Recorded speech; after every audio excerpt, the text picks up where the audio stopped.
Morning everyone. आज आहे किती तारीख आहे? आज एक सेकंड, 9 तारीख आहे, 9 ऑगस्ट 2024. वार आहे शुक्रवार.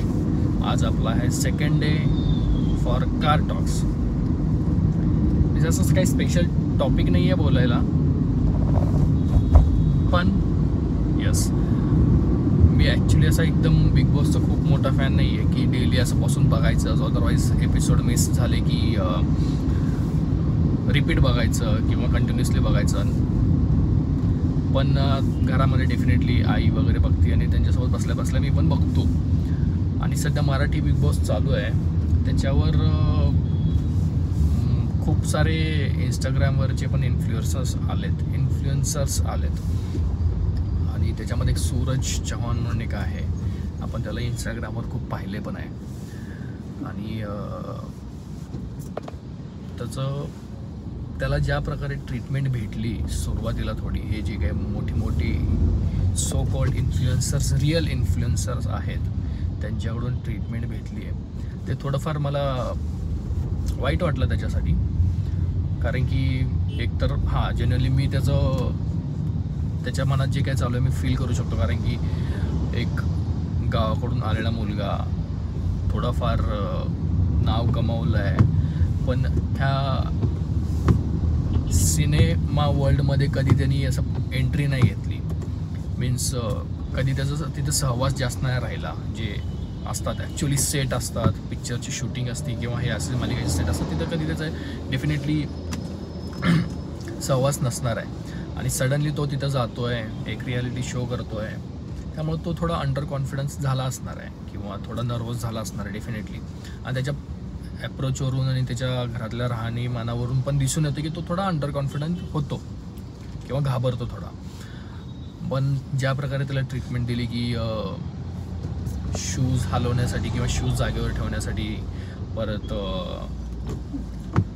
ते कोण तांबोळी तिने पण त्याला मेकअप सामान घेऊन जाण्यासाठी, त्याला बाथरूममध्ये घेऊन जाण्यासाठी सांगत होती वगैरे वगैरे.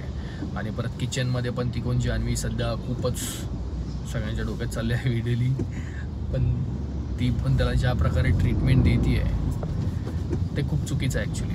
तो पोरगा ऑलरेडी नर्वस आहे, परत थोडा घाबरतो आहे, थोडा तिथं रुळतो आहे, तुमच्या त्या सिने वर्ल्डमध्ये रुळतो आहे, आणि त्याला अशा प्रकारची ट्रीटमेंट देणं थोडं मला पण वाईट वाटलं. आणि डेफिनेटली माझ्यासारखे असे खूप जण असणार आहेत, त्यांना पण ते पटलं नसणार आहे. हे थोडंफार चेंज झालं तर बरं होईल. पण ज्या प्रकारे बाकीचे आहेत आपले DP, परत ते कोकणी गर्ल, ते खूप चांगले खेळतात ॲक्च्युली. आणि बरं वाटतं आहे की आता डेफिनेटली बिग बॉस ज्यांचा आहे कलर्स TV, त्यांना तर ह्या इन्फ्लुएन्सरचा फायदा होतच आहे.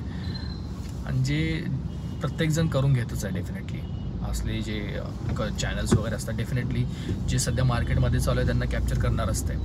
पण अदर साईडने, पॉझिटिव्ह साईडने बघितलं तर जे आज आपल्यासारखे एकदम ग्राउंड लेवलला होते, ज्यांनी कधी असं घरात बसून TVवर बघितलं आहे, TVs बघायचे, पिक्चर बघायचे फॅमिलीसोबत, आज ते स्वतः त्या चॅनल्सवर दिसत आहेत, स्वतःला रिप्रेझेंट करत आहेत आणि घरोघरी जात आहेत. म्हणजे घरोघरी सगळ्यांना दिसत आहेत ते.